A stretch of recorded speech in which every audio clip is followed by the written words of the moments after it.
Once your hooper is assembled, it's time to put it together with the rolling unit. So as you can see, there's these two screws that are already loose. That's where these go. You can use them as guide and then you tighten it.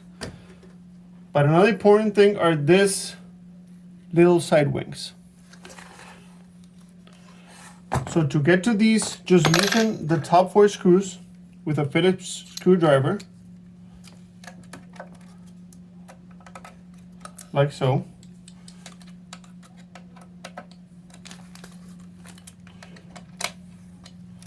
And these are gonna help keep your oven back in place. So this work is, you wanna align it using your middle screws. Get these out of the way first. Okay, once it's aligned and in,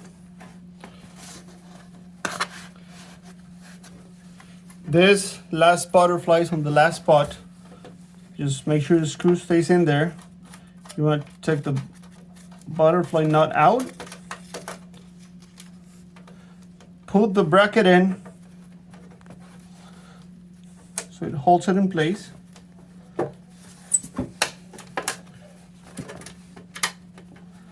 And then screw it back together.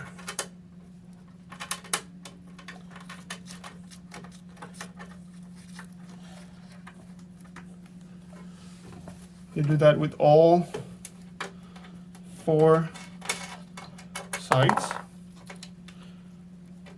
It's okay if you need to bend the bracket a little bit. That's what it's meant for.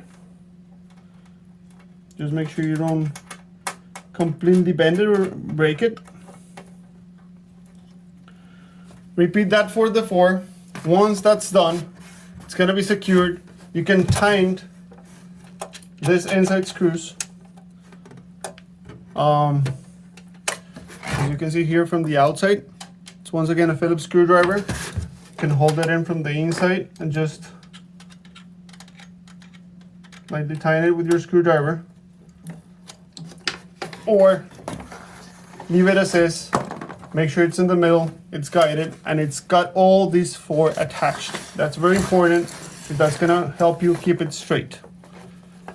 It's 2 on the front, 2 on the back.